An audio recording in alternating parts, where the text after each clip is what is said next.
Денеска сме во посета на општина Ѓорче Петров во рамки на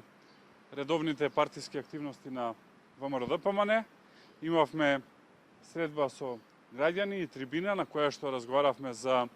актуелната политичко-економска и здравствена состојба во Македонија. Понатака имавме средби со граѓани и сега состанок со општинскиот комитет на ВМРО-ДПМН. Она што е неподелено мислење на граѓаните кои што ги сретнавме денес е дека Ѓорче Петров очекува промени на локалните избори кои што се случат во октомври и ноември месец оваа година. Постои огромно незадоволство од работењето на актуелниот градоначалник, кој што скоро и да нема ништо реализирано од тоа што беше ветено пред 4 години во изборната програма, освен што си ја направи најскапата улица, односно најскапиот двор пред куќата во која што живее, направи една уличка од 400.000 евра, која што ја разделени за да може дворот да му е поубав. Тоа е единствениот проект кој што е реализиран во овие 4 години како функционира во Ѓорче Петров. Сето останато се празни ветувања, хигиената се намалува, урбанизмот, односно урбанистичките проблеми се зголемуваат, заради тоа се случуваат и протести на граѓаните од општина Ѓорче Петров. Еден таков протест е најавен и за утре, затоа што постои едно урбано дивење и урбан хаос во рамки на општината. Она што исто така можеме да кажеме дека очекуваме убедлива победа во општина Ѓорче Петров со кандидат на ВМРО-ДПМН. Ние имаме визија да понудиме тука програма за општината која што ќе значи една модерна општина, една општина во која што ќе се реализираат ветувањата и општина која што ќе е пријатно место за живење на тие кои што живеат тука и кои што сакаат да дојдат да живеат во Ѓорче Петров, а тоа ќе значи и еден голем придонес во победата за градоначалник на град Скопје. Особено сме мотивирани за победа во град Скопје и после денешната најава на Зоран Заев дека фаворит на СДСМ за изборите на градоначалник на Скопје е Петре Шилегов. За нас е тоа добра вест, затоа што тоа е убедливо најнеспособниот градоначалник кој што било кога функционирал на ниво на град Скопје и со задоволство ќе понудиме многу подобра програма и многу подобар кандидат кој што ќе однесат победа на изборите за градоначалник на Скопје и да може градот да се развива во права насока. Јас се застанам тука, повелете доколку имате прашања. Дали обвинителството очекувате да реагира за случајот РЕК, што се однесува бидејќи беше вмешан тука и Вице за 250.000? Дали сакам, дали очекувам, не очекувам. Јас точно пред недела дена во изјава кажав дека наместо надлежните органи да се занимаваат со истражување на тоа кој побарал рекет и во чија корист требало да заминат тие 250.000 евра, се занимава со свиркачите, односно со оние кои што ги доставија платоците и документите до ВМРО-ДПМН, од кои што јасно се гледа дека се направени промени во записникот кој што е доставен до соодветното обвинителство. И тогаш кажав дека не треба да ги бара полицијата свиркачите во сопствените редови, туку треба да ги бара во највисокото раководство на СДСМ и наеднаш запреа со таа акција, затоа што веројатно ќе бидат непријатно изненадени и посрамотени кога ќе видат дека највисоките структури на СДСМ носат документи во ВМРО-ДПМН затоа што не се согласуваат со криминалот и корупција која што се случува во државата. А ако не се расветли овој случај сега, после завршувањето на изборите во едни ослободени институции, сум убеден дека ќе се расветли и оние кои што биле жртви на рекет ќе може да добијат правна сатисфакција, а оние кои што барале рекет секако да одговараат пред законот. Може коментар за денешниот настан на Дуи и Али Ахмети? Па, неколку работи сакам да кажам. Прво, очигледно е дека во недостаток на свежи идеи на владеачката коалиција СДСМ Дуи, единственото со што се занимаваат се пиар алатки, односно 3 дена водат кампања во стилот на оние познати кампањи на големи мултинационални компании, кога нешто најавуваат, па сите очекуваат што ќе е тоа, па нели билборди без текст се ставаја во градот, само со одредена боја, па после тоа имаше еден збор и така натака, видени финти, нема друг збор освен финти, видени финти кои што не поминуваат кај гласачите, а во однос на она што го каже Али Ахмети денес, би сакал да кажам две работи. Прво е дека очигледно Дуи веќе нема свежи идеи што да понуди на граѓаните, потоната во собствените проблеми, во криминалот и корупцијата. И второ, дека Дуи се враќа на корените, имено тие стартуваја некаде во 2001 година, токму како зелена партија од горите и од планините на Македонија, така што очигледно се враќаат на корените.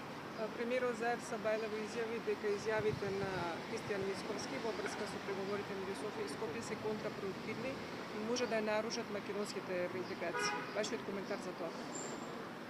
Мислам дека е честно Зоран Заев да излезе пред македонската јавност и да каже за што точно преговараат со Бугарија. До денес немаме никаков кредибилен одговор од негова страна за што преговараат. Гледаме дека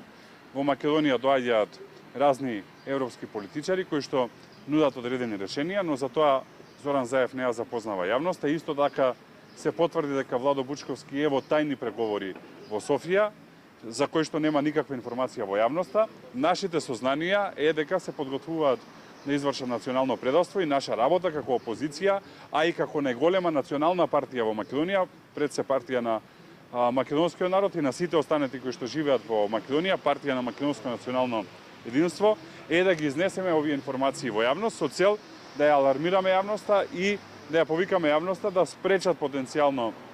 национално предавство, така што контрапродуктивно е однесувањето на Зоран Заев, кој што води тајни преговори, а не е контрапродуктивно однесувањето на ВМРО-ДПМН, кое што бара одговори на овие прашања. Еве да најавам дека во понеделник ќе се случи и седница на Националниот совет за евроинтеграции, на кој што основна точка ќе е токму состојбата со европските интеграции и овие тајни преговори. А она што исто така сакам да го искоментираме дека основната причина зашто Македонија е во ваква состојба, да не може ни датум за преговори да почне, камоли да стане земја членка на Европската Унија, е високиот степен на криминал и корупција, немањето реформи во јавната администрација и економското уназадување. Тоа се трите причини зашто Европска Унија не дава датум за преговори, од причина што доколку беа убедени од страна на Европската Унија дека Македонија заслужува да почне преговори, верувајте дека ќе извршеа посилен притисок врз Бугарија, затоа што треба да знае целокупната јавност дека не е одлуката за почеток на преговори единствена одлука која што се носи со консензус. Бројни одлуки во рамки на Европската Унија се носат со консензус во текот на годината. Дел од нив секако се во користи на Бугарија и доколку сите останати земји членки се убедени дека во Македонија нема криминал и корупција, дека има реформи и дека економијата напредува, ќе извршеа силен притисок врз Бугарија да не става вето, но имајќи предвид дека не го прават, тоа всушност јасно покажуваат на јавноста дека криминалот и корупцијата, немањето реформи и економското назадување се основната причина зашто Македонија не почнува преговори. На чие барање ќе биде тој состанок и уште нешто ми треба во врска со консензусот. Дали ќе барате и консензус од македонска страна за прифаќање на какво било предлог на маса за преговори? Во однос на состанокот е во рамки на редовните активности на Националниот совет за евроинтеграции, чиј што сум претседател, а во однос на барање на евентуален консензус, како што рековте, во однос на нов договор, ако добро го разбрав прашањето, ние сметаме дека доволно е понижен македонскиот народ и македонската држава и дека не смеа да се прават било какви дополнителни отстапки во корист на Бугарија и дека нови договори не доаѓаат во предвид, затоа што новите договори ќе бидат на штета на Македонија и ние не се согласуваме со било какви нови договори кои што ќе значат национално понижување на македонскиот народ. Споменавте криминал и корупција. Како ја коментирате одлуката поранешниот генерален секретар на владата, Драги Рашковски, да биде ослободен од притвор, односно да биде преиначена казната во мерката во куќата? Тоа е потврда на заробеноста на институциите и тоа е потврда на притисокот врз институциите. Имено откако во јавноста се слушна информации дека Драги Рашковски, народски кажано, е спремен да пропее за криминалите на Зоран и Вице Заеви, а имајќи предвид дека ги знае сите нив затоа што им е човек од доерба, еден од најблиските соработници, се случија две работи. Прво, Зоран Заев изврши јавен притисок врз обвинителството со интервју во неделникот Фокус, во кое што јасно кажа дека не се согласува со одлуката на обвинителството и мисли дека Драги Рашковски е невин, што е скандал сам по себе, затоа што премиерот како носител на извршната власт не смее да се меша во законодавната и судската власт, во случајов се меша во судската власт. И втора работа која што се случи како резултат на тој притисок, вчера Драги Рашковски беше ослободен, што само говори дека Зоран Заев целосно го има заробено судството и обвинителството и дека во Македонија нема независно судство и обвинителство, туку има притиснато судство и обвинителство, кои што еден ден ќе сведочат за притисоците кои што им ги правил Зоран Заев, а тој ќе одговара. Hvala. Благодарам на сите.